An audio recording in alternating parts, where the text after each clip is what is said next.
Здравствуйте! В эфире отраслевые новости, программа «Энергетика Якутии». И я ее ведущая Татьяна Каракулова. И вначале коротко о главных темах выпуска. Более 4 миллиардов киловатт-часов – такой объем произвели электростанции Якутскэнерго в 2020 году.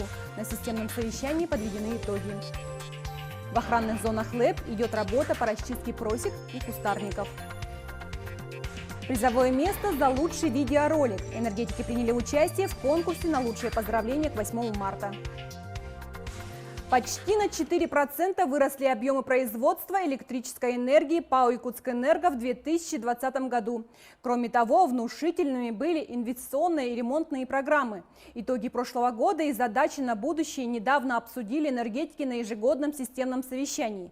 Подробности в нашем видеосюжете. Чтобы подвести итоги прошлого года и актуализировать задачи на будущее, в конференц-зале Якутскэнерго собрались руководители филиалов и подразделений исполнительной дирекции.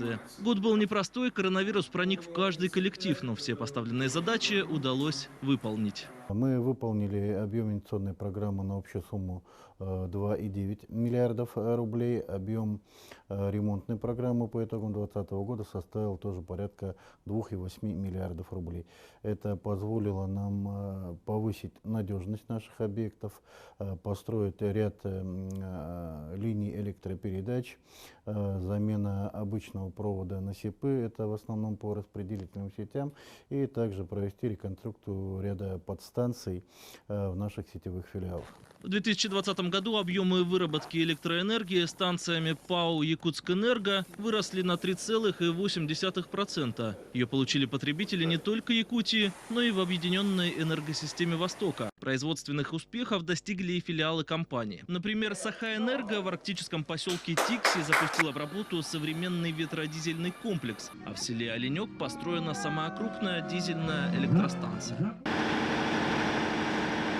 В текущем году запланирована большая ремонтная программа. 704 миллиона рублей намерены освоить западные электрические сети, чья территория включает сразу 7 крупных районов Якутии.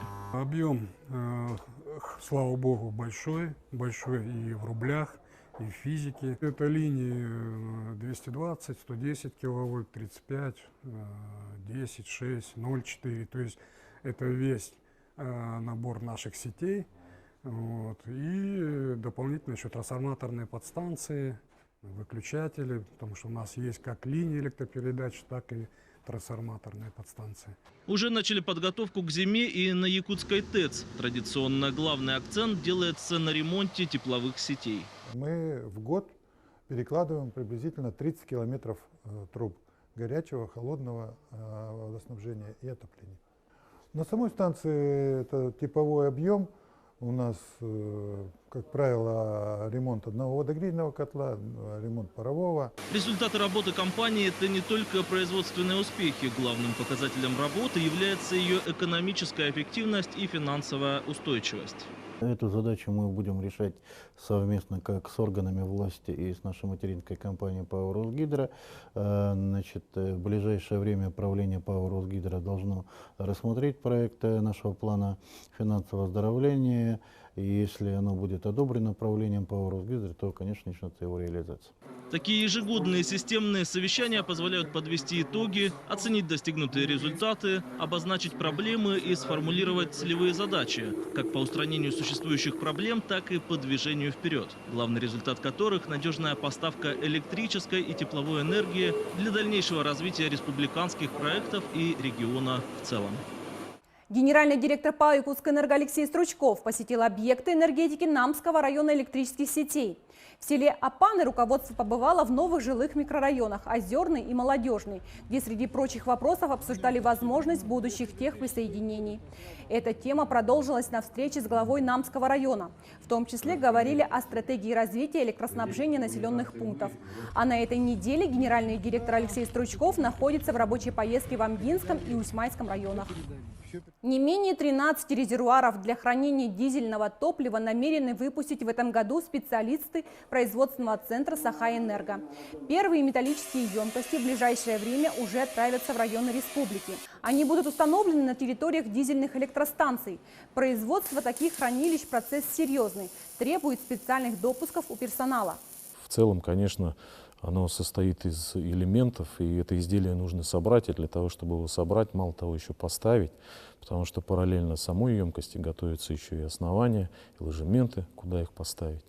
Вот. Проводится экспертиза, приезжают, значит, соответствующая организация, которая сертифицирована, она проводит контроль определенный для того, чтобы допустить эту емкость в эксплуатацию. В этом цехе резервуары производят уже с 2014 года. За это время было выпущено 71 единица. Все они себя отлично зарекомендовали в процессе эксплуатации. В охранных зонах линии электропередачи в разгаре работа по расчистке просек и кустарников. Весна для этого самое благоприятное время года. Нет сильных морозов, и техника может добраться даже в самые трудные места, где летом нет проезда. О том, как идут работы в западных электрических сетях, смотрите в нашем видеосюжете. Эта просека посреди тайги с высоты птичьего полета смотрится не хуже, чем взлетно-посадочная полоса. Здесь проходят магистральные линии электропередачи «Мирный совхоз». Поэтому и ухаживают за ней с не меньшей тщательностью. Например, сейчас ведется расчистка от кустарников.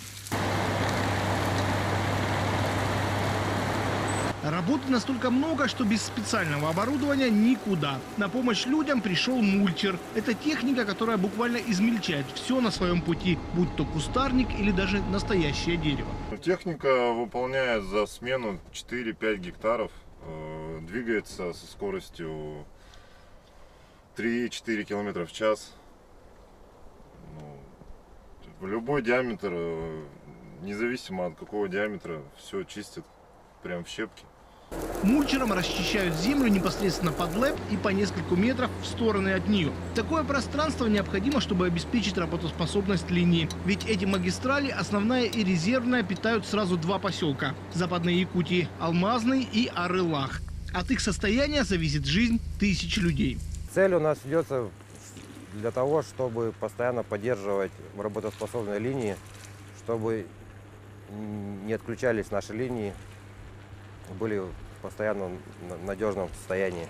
Деревья, они очень быстро растут, и чтобы не приближались к проводам, не замыкали на землю, чтобы не было пожаров в летний период. Перед энергетиками стоит задача в ближайшее время расчистить мульчером 150 гектаров просеки. И они уверены, что план будет выполнен. Ведь и техника, и люди работают исправно, каждый день приближаясь к своей цели. В алданском филиале теплоэнергосервиса создан необходимый неснижаемый запас каменного угля. Уголь качественный, все его параметры соответствуют требованиям котельных Алданского района. У нас сейчас везет русский уголь марки D, то есть качество его соответствует.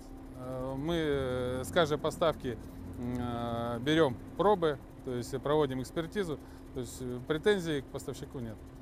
Ранее алданским теплоэнергетикам пришлось сменить поставщика угля. Дело в том, что он не соответствовал сразу по нескольким параметрам. Среди них спекаемость и зольность. Сейчас качеству топлива нареканий нет. Первому директору центральных электрических сетей Якутскэнерго Юрию Семеновичу Коркину исполнилось 90 лет. Почетный гражданин города Якутска, ветеран труда, кавалер ордена Трудового Красного Знамени в свой юбилей принимал многочисленные поздравления дистанционно.